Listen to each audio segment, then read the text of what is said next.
Assalamualaikum warahmatullahi wabarakatuh. Perkenalkan, nama saya Sultan Indra Wibawa dari kelas 1 Halapan, nomor BP 20100036000045.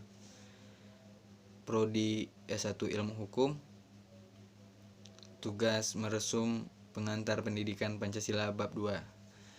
Pada hari ini saya ingin menyampaikan hasil resum yang telah diberikan materinya, yaitu mengenai pengantar pendidikan Pancasila bab 2. Yang pertama, konsep dan agensi Pancasila dalam arus sejarah bangsa Indonesia. Memahami arus sejarah bangsa terkait dengan sejarah perumusan Pancasila, karena perumusan Pancasila dalam sejarah bangsa Indonesia mengalami dinamika yang kaya dan penuh tantangan. Perumusan Pancasila dimulai dari sidang BPU PKI sampai pengesahan Pancasila sebagai dasar negara. Dalam sidang BPKI masih mengalami tantangan berasa amnesia sejarah, istilah yang dipergunakan Habibie dalam pidato 1 Juni 2011. Periode pengusulan Pancasila. Munculnya ideologi bangsa, lahirnya rasa nasionalisme yang menjadi pembuka ke gerbang kemerdekaan. Sartono Kasordirjo, Mokhtar Parbotinggi, Pancasila sebagai modal rasionalitas politik. Benih nasionalisme sudah mulai tertanam kuat dalam gerakan Perhimpunan Indonesia yang sangat menekankan solidaritas dan kesatuan bangsa.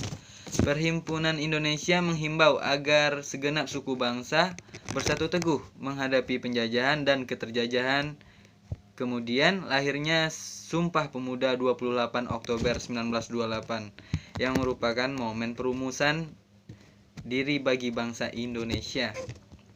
Diktum John Stuart Mill atas Cos R. Sunstein tentang keniscayaan mengumpulkan the best men atau the best character yang dimiliki suatu bangsa, terutama di saat bangsa tersebut hendak membicarakan masalah-masalah kenegaraan tertinggi sudah terpenuhi.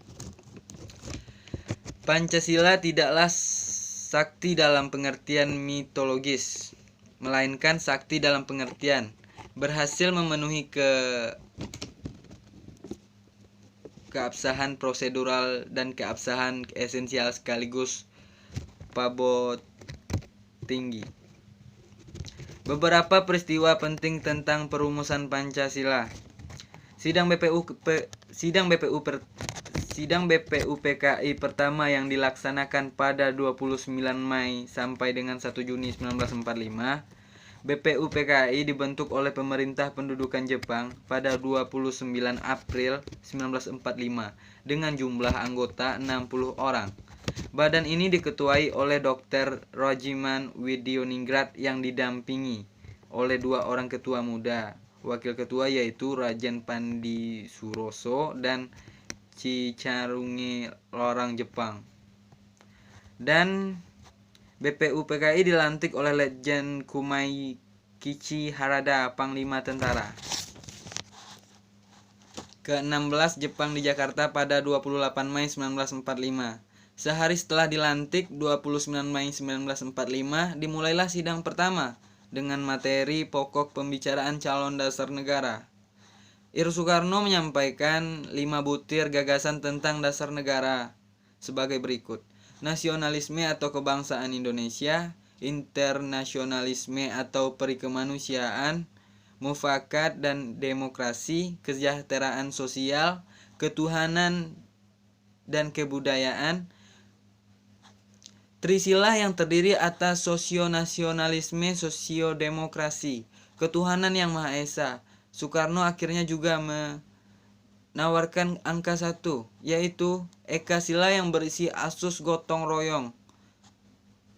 Poin berikutnya periode perumusan Pancasila.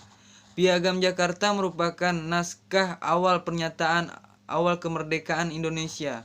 Rumus Pancasila pada alinea keempat sebagai berikut: ketuhanan dengan kewajiban menjalankan syariat Islam bagi pemeluk-pemeluknya, kemanusiaan yang adil dan beradab, persatuan Indonesia, kerakyatan yang dipimpin oleh hikmat kebijaksanaan dalam permusyawaratan perwakilan, 5. Keadilan sosial bagi seluruh rakyat Indonesia.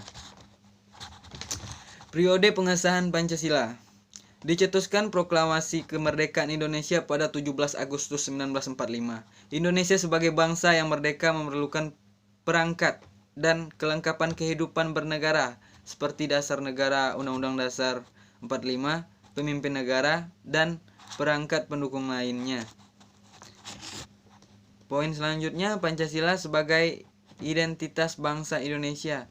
Setiap bangsa pasti memiliki identitas yang sesuai dengan latar belakang budayanya masing-masing. Budaya, dua proses cipta, rasa dan karsa yang perlu dikelola, dikembangkan secara terus-menerus. Budaya dapat membentuk identitas suatu bangsa melalui proses inkulturasi dan alkulturasi. Poin selanjutnya, Pancasila sebagai kepribadian bangsa Indonesia. Pancasila kepribadian bangsa Indonesia, nilai-nilai ketuhanan, kemanusiaan, persatuan kerakyatan, serta amal perbuatan. Sikap mental, tingkah laku, dan perbuatan bangsa Indonesia mempunyai ciri khas yang dibedakan dengan bangsa lain. Sumber historis Pancasila. Nilai-nilai Pancasila sudah ada dalam adat istiadat kebudayaan dan agama. Misalnya, ketuhanan sudah ada pada zaman dahulu, seperti percaya pada kekuatan supranatural, perbedaan antara yang sakral dan yang profan, tindakan ritual pada objek sakral, sembah dan doa sebagai bentuk komunikasi kepada Tuhan Yang Maha Esa.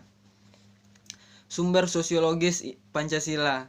Nilai-nilai Pancasila: ketuhanan, kemanusiaan, persatuan, dan kerakyatan, dahulu hingga sekarang.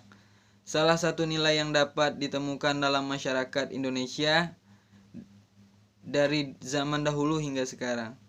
Sumber politik Pancasila. Nilai-nilai dasar yang terkandung dalam Pancasila bersumber diawali dari logal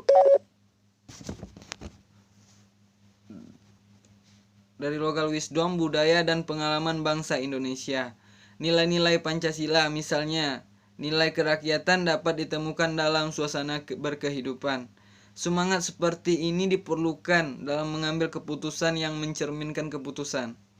Dinamika Pancasila dalam sejarah bangsa Indonesia. Dinamika Pancasila dalam sejarah bangsa Indonesia memperhatikan adanya pasang surut dalam pemahaman dan pelaksanaan nilai-nilai Pancasila. Zaman perintah Presiden Soeharto, Pancasila dijadikan pembenar kekuasaan melalui penataran P-4 sehingga pasca turunnya Soeharto, ada kalangan mengidentikan Pancasila dengan P-4. Masa pemerintahan Presiden Soekarno terutama pada 1960 merasakan lebih populer daripada Pancasila. Tantangan terhadap Pancasila dan berkehidupan bangsa dan bernegara. Meletakkan nilai-nilai Pancasila tidak dalam posisi sebenarnya, sehingga nilai-nilai Pancasila menyimpang dari kehidupan berbangsa dan bernegara. Contohnya, pengangkatan presiden seumur hidup oleh MPRS dalam Tab nomor 3 MPRS 1960 tentang pengangkatan Soekarno sebagai presiden seumur hidup. Presiden dan wakil presiden memangkal jabatan selama 5 tahun. Sesudahnya dapat dipilih kembali. Hanya sampai di sana penjelasan resum pengantar pendidikan bab 2 dari saya. Jika ada kata dan cara penyampaian yang salah, saya memohon maaf. Saya tutup dengan mengucapkan wabillahi taufiq wal hidayah. Wassalamualaikum warahmatullahi wabarakatuh.